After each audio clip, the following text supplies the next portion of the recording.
Welcome everyone to XP Hunter. I'm your new frenemy, companion, and sometimes love interest, Lee. Make no mistakes, whether you're a grizzly, time-hardened white mage, a newbie knight, or a slightly perplexed non-gamer who has no idea about any of the words I'm saying, all are welcome here. This is episode 1. Thanks for joining me. And I want to start this where all, good games start, which is character creation. I want to just explore with you guys and, myself basically, life juxtaposed through video games. So, we all know how the story starts. A girl meets a boy and they find themselves in any number of compromising scenarios. And 9 months later, boom, there you are. A joy to behold, a new life born into the world. But in video games, it's a little bit more simple. And actually, there's something extremely cathartic about creating your own character in a video game. And, me personally, I think whenever I go to create a character in a video game that allows it, my favorite of which is the Mass Effect trilogy, there's something very satisfying about picking your eye color and your eyebrow height and your hair color and your hairstyle. And sometimes your body build, you get to be like heavyset, muscular, thin. And that's the kind of control you don't get in your real life. I mean, in some games it can get really, really deep. In video games and tabletops, obviously, if you've ever played D&D, your character can have anywhere this whole plethora of, attributes, including like whether you're going to be a mage and use magic and heal people, or you're going to be a swordsman and you have to have a lot of dexterity and strength, muscles, and the like. And a lot of people that I've talked to, including myself actually, you spend hours creating this character. You're making sure that their hair is just the right shade, that it, pops with their their iris color, and that they don't look too homely, and that they kind of reflect who you are, or I guess what your fantasy self would be. We spend a lot of time thinking about these things. And then you go to play the game. And me personally, we all know video games, for all as far as they've come since their creation, they are particularly linear, right? There's a story, and even games that have branching dialogue trees, it's pretty linear. There's a beginning, there's a middle, there's an end, and there's a very limited amount of choices and finite amalgamations of how everything's going to come together. However, with characters, me personally, I haven't run into this, but I have talked to quite a few people who say with characters that they put so much time and effort into making sure that they reflect exactly what it is that they wanted them to physically look like, from their hair color to their eyes to their height. Those characters, a lot of the playthroughs don't stick with them. And this really pertains mostly to RPGs because, if you're playing Call of Duty, they kind of don't give you this whole background story, and they let you pick your, loadout. They let you pick your guns and stuff like that, but they don't let you pick what you look like. You don't get to design your character. And a lot of people who in RPG games who do get to pick their characters and what they look like find that they have less of a connection to those characters. And I haven't found that with myself, me personally. I love the characters I create. I'm like, you're out here, kicking butt and taking names and looking good doing it. That's right, And the existentialism, the seeing yourself through this character, they say that even though they created a character to look like themselves, they couldn't identify with a person with this best or fantastical version of themselves. Even though it was supposed to help them create or connect with this character, rather, it actually set them apart from the character because they couldn't see the physical version of themselves that they made in this game taking the actions that were given to them in the game, because again, games are linear and there's only a set number of choices that you can actually make. XP Hunter. Every week we're gonna have like a little challenge. This week's challenge, for all my new XP hunters out there, I want you to create a character.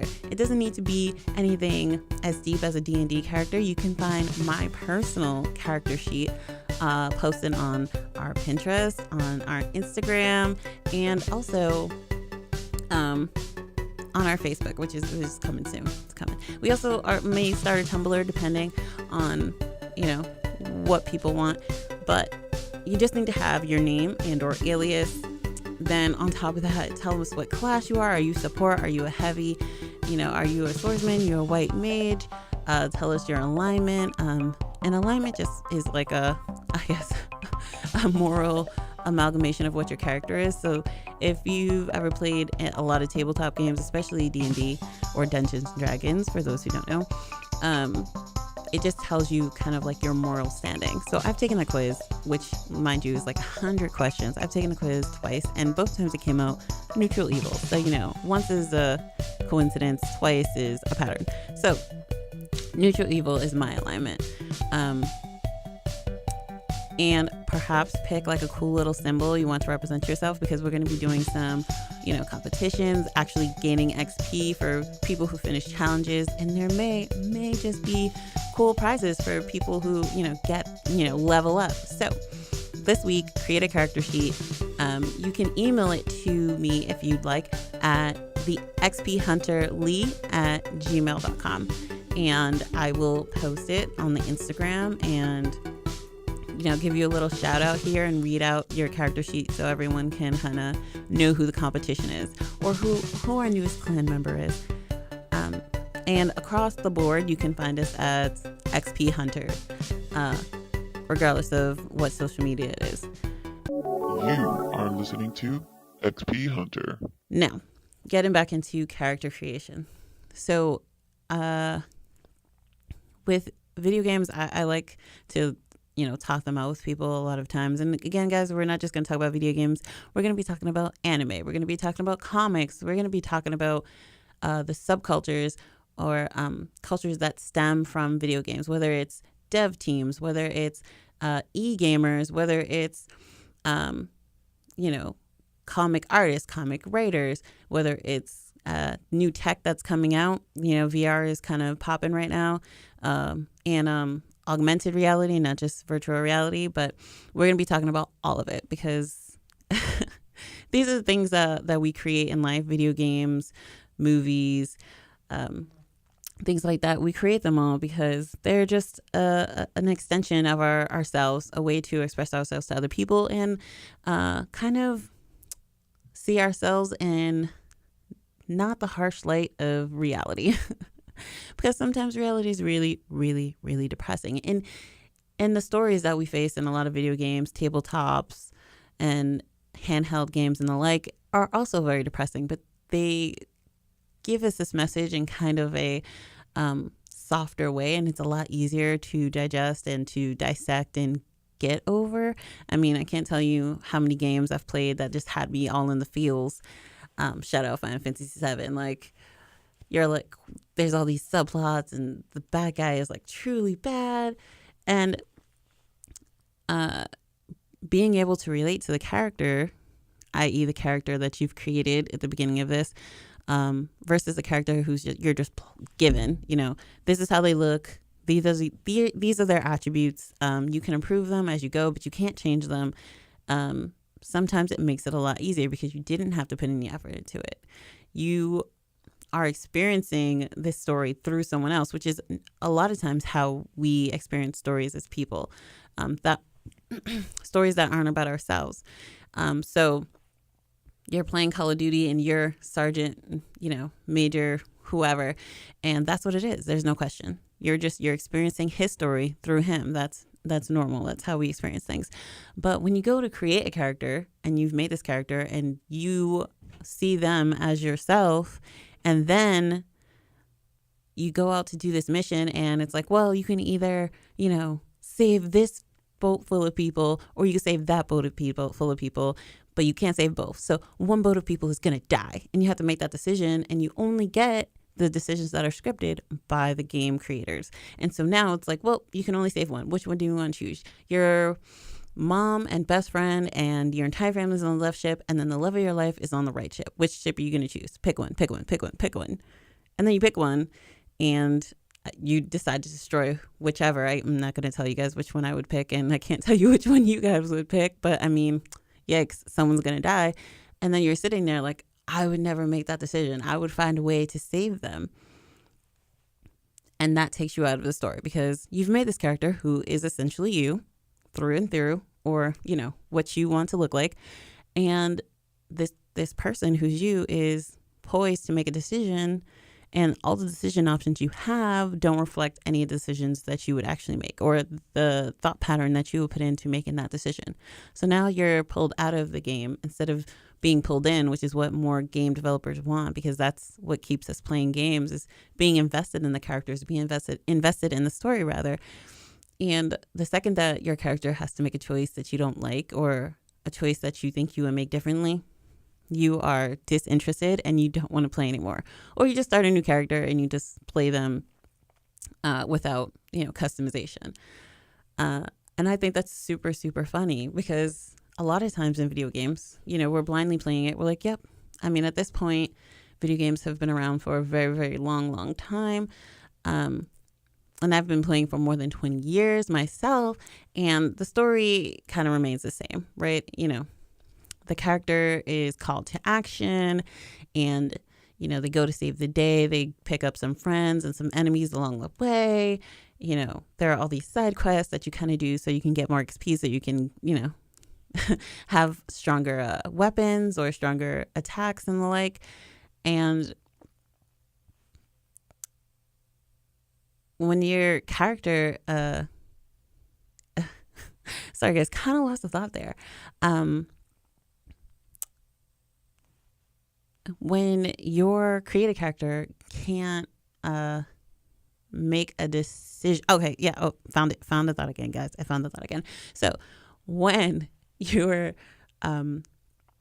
doing a mission, when you are following a set path that's been created by the developers or the writers of the game, and you're prompted to make a decision, a lot of people feel like, well, I do this differently or I do that differently. Mind you, this is just like that. Nothing has changed, right? Between, let's say, a story you play on a randomly generated character versus a character that you created, the storyline doesn't change.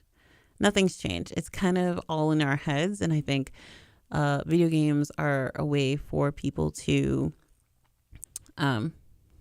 disconnect kind of from the reality, harsh realities or whatever. It's a way to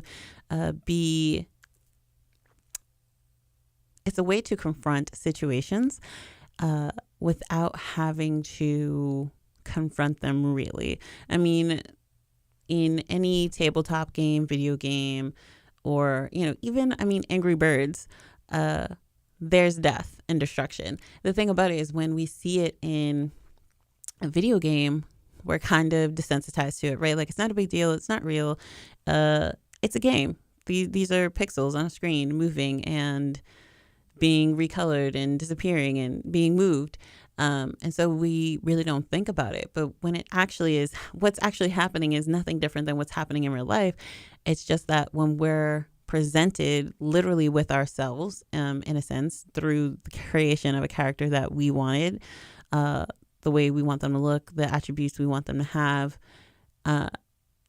it brings us too close to reality again. And it takes us out of it because, again, no one wants to, it's like, oh yeah, I'll be a character killer, in games where people literally set out purposefully to hurt other players, to steal their stuff or whatever, which does happen in some games.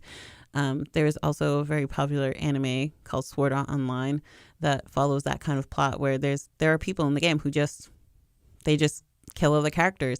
And it's like, well, that's fun. I mean, it's fun to be the bad guy. But it's like, in real life, would you follow that plot? Would you want to be the bad guy if you knew that it was really going to affect someone's life? And the odds are, I think, I can't say. I would put it up for, an ambiguous statistic of, like, I'll say, like, 7 out of 10 people would probably say no, right? Because once you feel like it has actual repercussions, you don't want to be a part of that. You want to make the decision that you think is morally the best. And I think that's really interesting. Again, guys, you can participate by emailing me at xphunter@gmail.com. And, just telling me about yourself or your character that you're going to be creating. You can also message me on Instagram. You can at at XP Hunter Lee. And, I'm going to be starting a Pinterest just because I like Pinterest. It helps organize ideas. We'll be having extra content. So we're going to be going on some quests. Of course, I'm going to have some companions, maybe some frenemies. We're going to go out and do fun things and explore and gain some XP so that, we can level up. And so the places we go are going to be on the Pinterest. The people we meet are going to be on Pinterest. We're also going to, just do some silly things. We're going to do some DIY. One of my big interests is cosplay. So I'm going to be getting into cosplaying and gaming fashion, which it's not new, but it is an up and coming section of fashion that I'm really into. And so that will also be on the Pinterest. Again, across the board, it's XP Hunter or XP Hunter Lee. You can find the direct info just on our Instagram. There will be tons and tons of cool pictographs and everything you can check out. Getting back to character creation. So one of my favorite games, again, is Mass Effect. The entire trilogy. I don't acknowledge the piece of blam that came after that they decided to tack the name onto, which was underdeveloped and rushed and just all sorts of bad. And in it, you can design your character pretty much to the nines, right? You can pick your body build, so you can be chubby or fat. You can be thin, athletic, whatever. You can be a variation of skin tones. Mind you, even till today, 2019, skin tones, it's always very awkward because you're trying to pick a character that is a specific shade and it's never exactly the right shade. I usually pick to play, Shepard, FemShep, always FemShep. I played as male Shep, didn't really like him. He's kind of like the archetype of every military character you've ever, played before.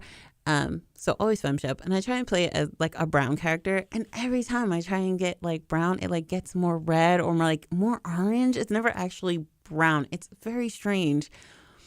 But whatever. You can pick their skin tone. You can pick how wide their mouth is, how big their lips are, where their mouth is positioned on their face. The same goes for their nose, their eyes, their eyebrows. And you can kind of sort of do makeup in the trilogy. It's iffy. It's kind of eyeshadowy and some lipstick, but not really. Kind of gets deep in the Mass Effect that shall never be named. But I created my character, and as soon as I started playing and I saw the character moving around, interacting with the NPCs, I was like, yep, I love this character. She's great. And for me, I feel like it was just the perfect storm because not only did I like that I got to pick my character, I got to make my character female, which is a whole nother, episode to talk about females in gaming, whether that's on the dev side or actually in the games. But here it is. I get to pick a character who has the same naughty bits as me, which helps me get into the game better. Then not only that, I get to pick what she looks like. So she can look exactly like me. She can look like my best friend. And mind you, I picked a Shepard, my favorite Shepard playthrough. Her name was Lila Shepard. She was a military brat. Because you also get to pick their background, the background of your Shepard. So they can be an orphan, they can be a military brat where both their parents were in the System Alliance, or they can be an orphan. So I picked military background. She had short red hair, black lipstick, and she was so cool. The reason why I feel like I haven't had the same experience as a lot of people who say that they get taken out of the story because their character has to make decisions they wouldn't make. Mass Effect is a branching dialogue tree kind of game. So that means that you make decisions, and based on those decisions, options are opened or options are closed for you later in the game. And so for the most part, I think the writing just really kind of offset any kind of issues I would have because you're always given, in games, and I'm pretty sure whether it's tabletop, handheld, video, choose your own adventure. They choose the rule of threes, right? There's always going to be three. You have to go out on a quest to find a magic trident. The trident's been snapped in three, right? That's kind of the rule. And so with my character, any character really, you're given usually 3 options. There's the blah, which is white, the paragon, which is good and it's blue, and then renegade, which is bad and it's red. And so these are the 3 options you have to choose from. So ironically, it's kind of a well-known fact that a lot of the quote-unquote paragon options in Mass Effect are pretty renegade. It's like, oh, you have to solve this. You have to create a solution to keep these people, these 2 different parties from, fighting in this bar and killing all these people.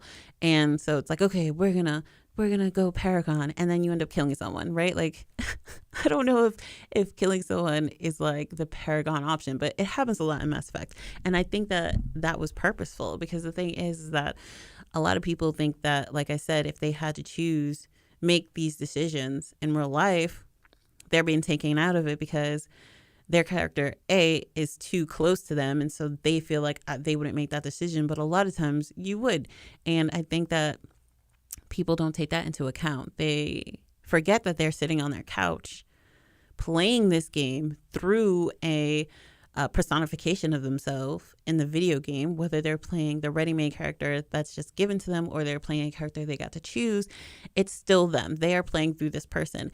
And so the issue is, you're not you sitting on your couch at home or at your friend's house or wherever at some game conference watching the events happen. You have to remember that you're supposed to be that character in that game. And the thing is that you have choices as a person playing this video game. The character in the game, and actually technically you yourself, do not have options. You only have the options that are given to you in the story. So if someone is telling you a story and they give, you're being given a certain set of information.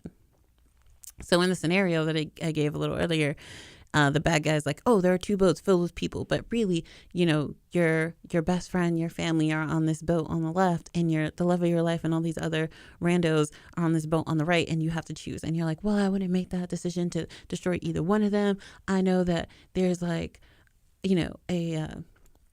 a secret,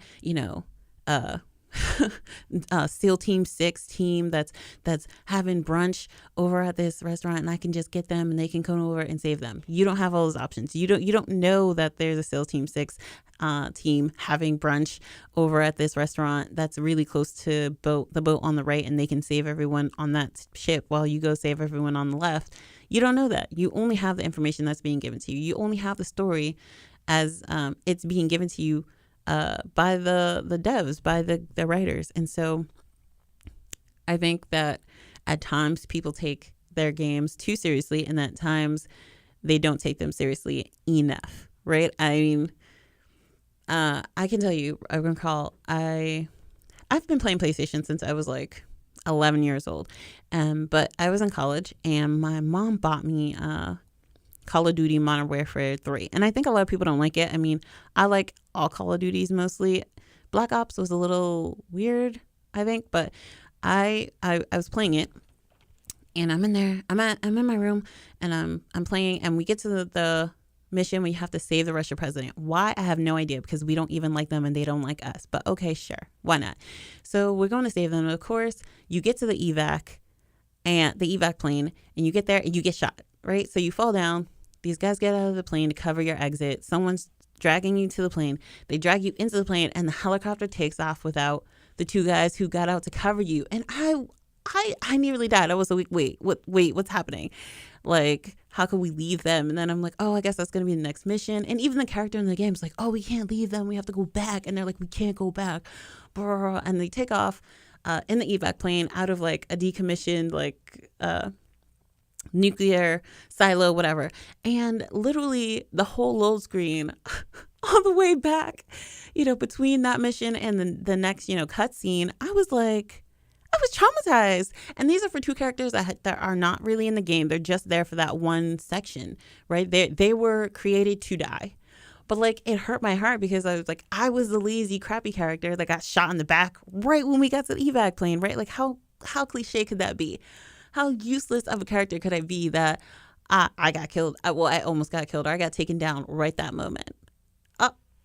And that is quintessentially where I was into the game. I mean, war games to me, for the most part, I don't really like them because it glorifies war and war is bad, bibbidi bobbidi boo. But for me, like when you're playing this game, you are that character, regardless of whether or not you created them to look like yourself or to be an extension of yourself, or they were just given to you and you have to play who they are, how they look, whatever.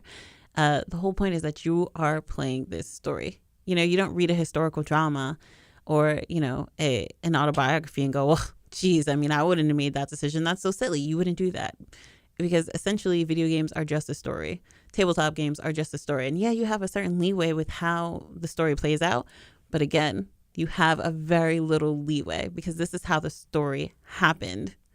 And that's what a lot of people don't get. It's how it happened. It's already been written. The game is written. This is how the story happened.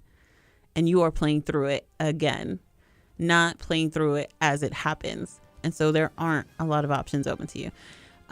So that is going to conclude our conversation today. I mean, we can bring it up another time. Again, if you have a question or you have a comment, I will always reply to you if you send me an email to xvhunterlee@gmail.com. I will definitely reply. And if your comment's super good, I will definitely bring it up on the show just so that other people can hear what you have to say as well, and we can all participate. Let's get this MMORPG going, guys. So again, this week's challenge is for you guys to do a character sheet. You can form it however you like, but I want an alias and or name, your attribute, so class, alignment, interests, hobbies, whatever. Let's get to know each other, guys. Let's